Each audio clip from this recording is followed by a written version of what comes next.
Hello students, today we are going to discuss Indian aspect of secularism.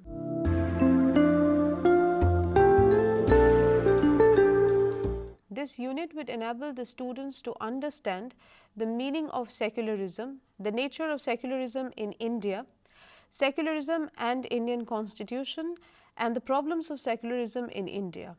The English word secularism comes from the Latin word seculum, which means an age or the spirit of an age. It has the same meaning as the Greek word aeon, which is used in the New Testament for an age or era.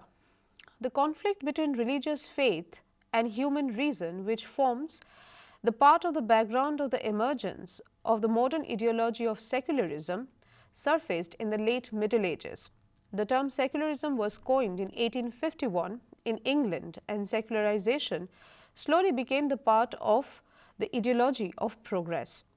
Nowadays, the term secularization is generally employed to refer to the process by which sectors of society and culture are removed from the control of religious institutions and symbols, as religion is considered to be an open and budding threat to modern polity. Indian secularism has a peculiar quality. It is secular, and yet at the same time it is not. Being a multi-religious and multi-ethnic country, any strict application of the traditional Western concept of rigid separation of the religion and the political and a clear differentiation of their separate and autonomous sphere is far from appropriate. Secularism as an element of modernity required, therefore, a non-discriminatory rejection of all religion and all religiosity from public as distinct from private affirmations. However, Indian secularism does not focus only on church-state separation, but the idea of interreligious equality is crucial to the Indian conception. According to T. N. Madan, secularization ordinarily refers to the socio-cultural processes that enlarge the area of life, such as material, institutional, and intellectual, in which the role of the sacred is progressively limited. Secularity, then, is the resultant of this process, and secularism is the ideology that argues for the historical inevitably and progressive nature of secularization everywhere.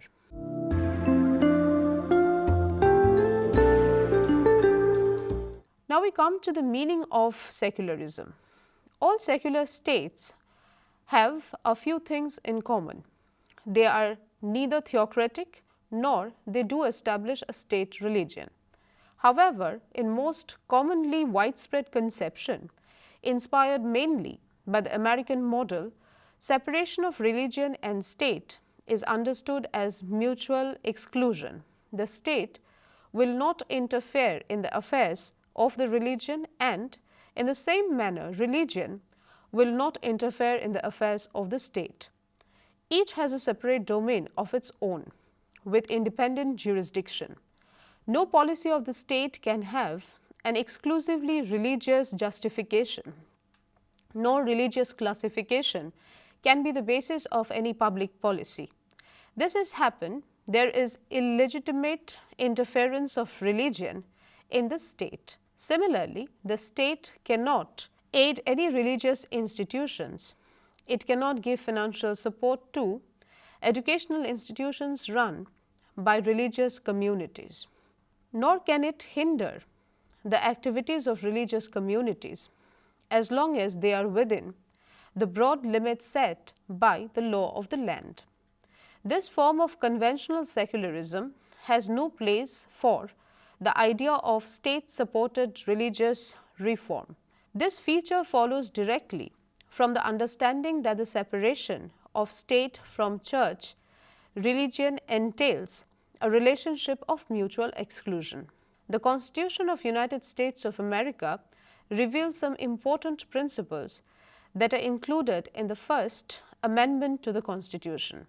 The first is non-interference, meaning that the state or the government shall not establish a church, and second is entitlement, meaning that the citizen has the right to follow a religion of his or her choice, or none at all. In the US, the Congress cannot make any law respecting an establishment of religion or prohibiting the free exercise thereof, meaning that both religion and government can best work to achieve their aims if is left free of the other within the respective domain. Indian secularism is fundamentally different from Western notion of secularism. Secularism in India evolved in the context of British colonial policy. The British tried to stay neutral on the disputes over religion and were particularly careful not to be seen as promoting Christianity. After the assumption of power in India by the British Crown in 1858, a significant step was taken in introducing equality before the law by enacting uniform codes of civil and criminal law. The area left out was personal law, which continued to be governed by the respective religious laws as recognized and interpreted by the courts. The reason why personal law was not brought under the scope of the Uniform Civil Code was the unwillingness of the colonial state to intrude in matters close to the very heart of religious doctrine and practices in India. However, there were various kinds of governmental involvement in religious affairs that produced a somewhat mixed interpretation of this phase.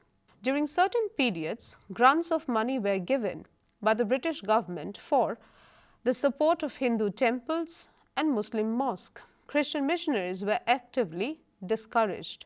Later, under other officials, missionary work was vigorously promoted. In general, the administration still remained fair, impartial and secular, and by the end of the 19th century, most educated Indians would have been willing to admit that. Generally, the aspect of the principle of religious neutrality was being faithfully observed. However, the nature of secularism that evolved was also influenced by the founding fathers of the Constitution.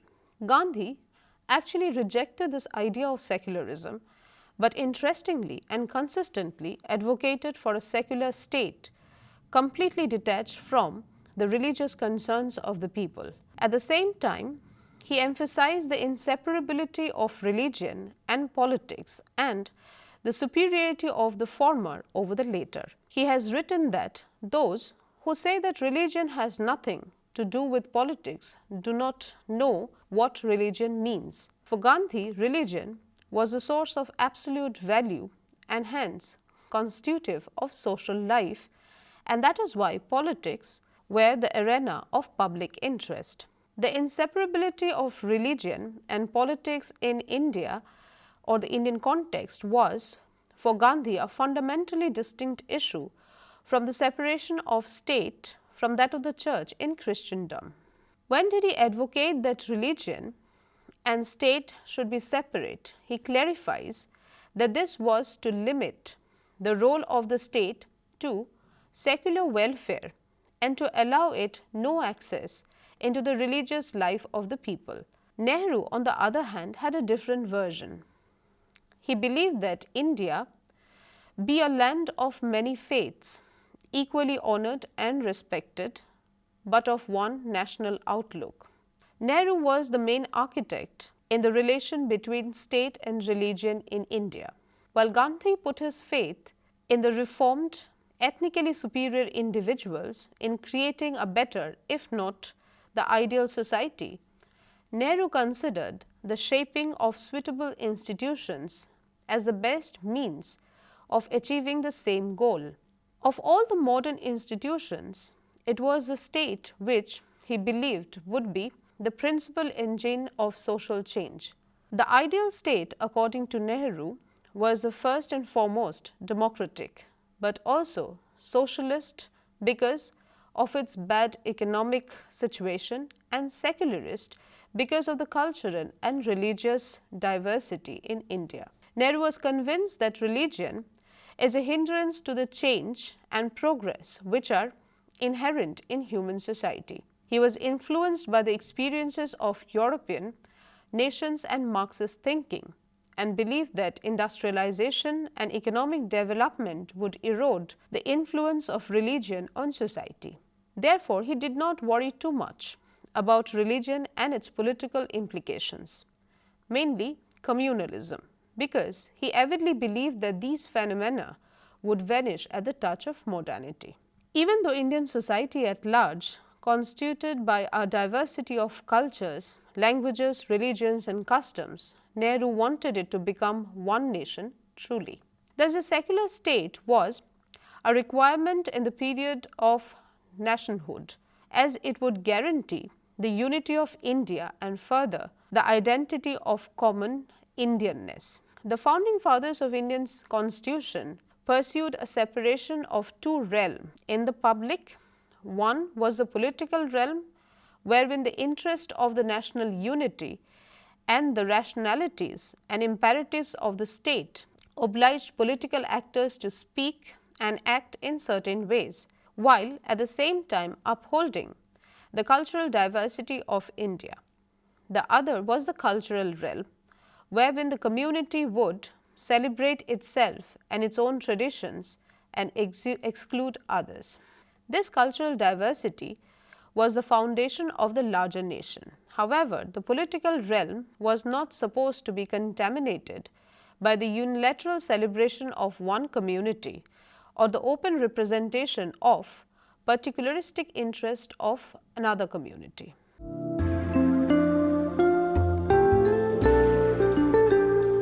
Secularism in the Indian Constitution. In the preamble to the Constitution, India has been clearly referred to as a sovereign, socialist, secular, democratic republic that secures for all its citizens social, economic, and political justice, liberty of thought, expression, belief, faith, and worship, equality of status and of opportunity, and promote among them all fraternity, assuring the dignity of the individual and the unity and the integrity of the nation.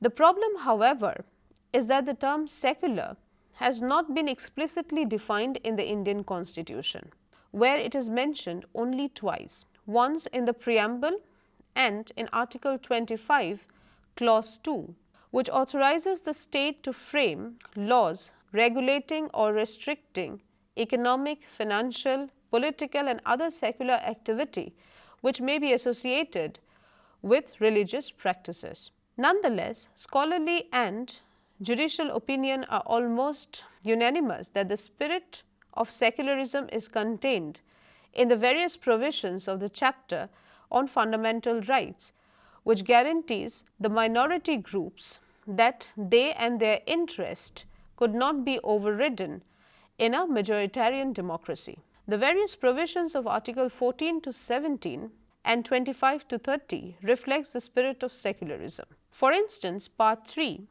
on fundamental rights and the right to equality, Article 15, prohibits the Indian state from discriminating any citizens on grounds of religion, caste, race, sex, or place of birth.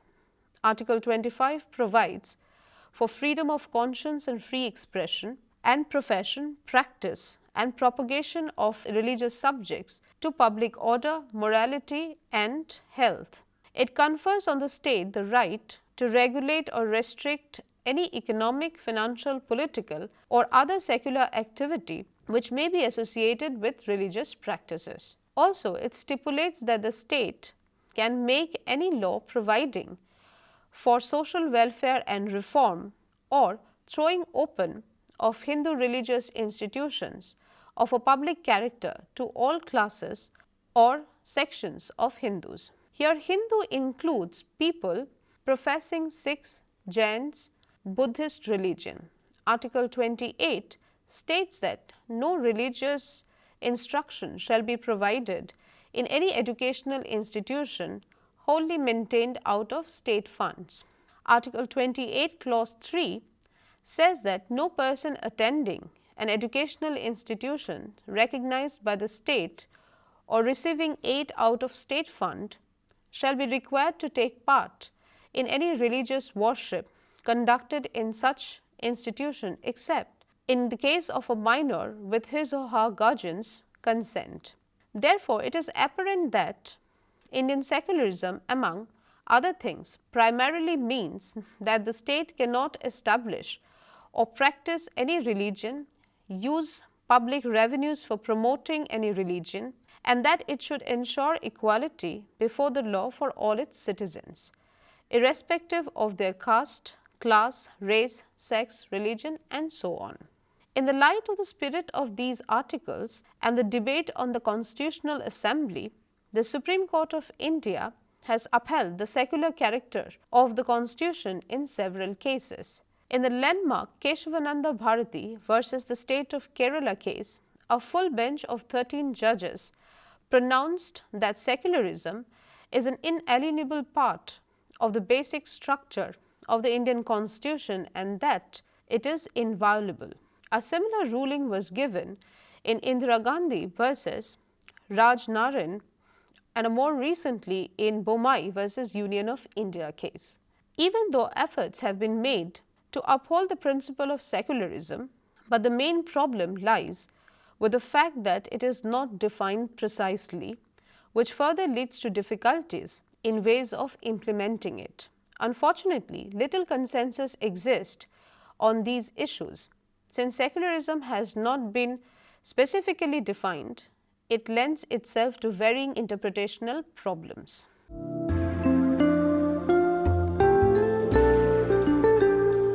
Now we come to the problem of secularism in India. The transferability of the idea of a nation state based on secularism into multi-religious societies like India is plagued with many difficulties. It needs to be realized that secularism should be compatible with faith and not just restricted to rationalism in a country like India. The state in independent India is officially secular as it does not recognize any particular state religion. Yet, in practice, the Indian state does not separate itself from religion, but it tries to give a picture of itself as a neutral country by publicly recognizing all religions and their social practices. Religious rituals, often with a preference for the Hindu, form a part of public functions held under the patronage of the state. In order to ensure the harmonious existence of various religious communities, the founding fathers recognized the importance of secularism. Secularism was seen as the only possible option that would be able to provide harmonious living together for the different tribes and peoples of India. Unfortunately, Indian understanding of secularism failed to provide a satisfactory relationship between state and religion. Partha Chatterjee claims that the application of the three constitutional characteristics of a secular state to the situation in India has led to major irregularities. These anomalies can be said to be the special features of Indian secularism. The first principle, that is, the right to freedom of religion, gives every citizen not only the equal right to freedom of conscience, but also the right freely to profess, practice, and propagate religion. However, the state has the right to regulate any economic, financial, political, and other secular activity which may be associated with religious practices, provide for social welfare, and reform of all sections. The second principle, equality, prohibits the state from discriminating against any citizen solely on basis of religion or caste, except when it makes special provisions for the advancement of socially and educationally backward classes or for scheduled tribes. Such special quotas in employment and education or reserved seat in representation or representative bodies have of course led much controversy in India in the last few decades. These quotas can be seen as positive discrimination in favor of certain caste. In order to qualify as a member of these castes, a person must profess either Hindu or Sikh religion. A public declaration of the adoption of any other religion would lead to disqualification from such reservations.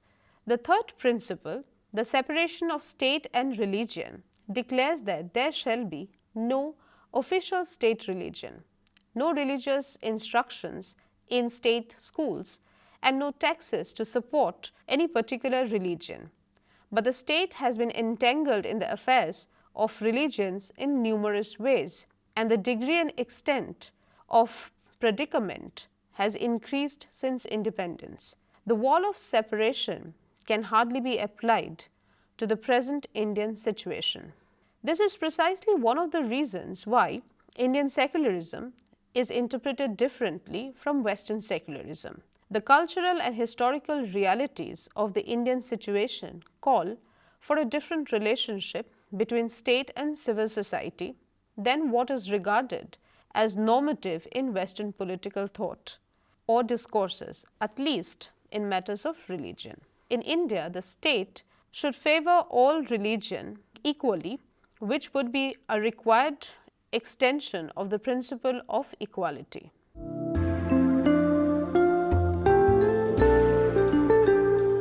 To conclude this topic, Indian secularism attempts to come to terms with multicultural India.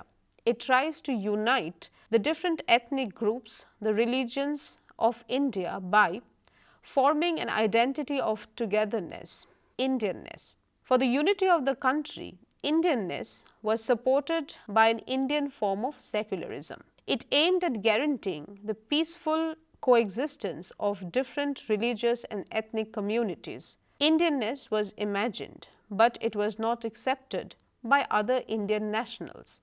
This can be seen in the way the Indian state was alienating from the Indian society when it tried to unify different communities under the state. Indian secularism denied the role of religion in everyday life situations in a way that communities could not accept. An important aspect of Indian nationalism also presumes the promise for a modern India with economic growth and well-being for the citizens. The Indian nation-state failed to provide this, and the new India or new Indian nationalism started to emerge and demand the right to rule over their own communities on their own conditions. The traditional ethnic identities were stronger than the central government had assumed, and this quickly led to clashes and violence between different views on the idea on spirit of India. The violence was often conducted by political parties, which proved that it is nearly impossible to limit religion in the private life in India. With this, we come to the end of the discussion. Thank you.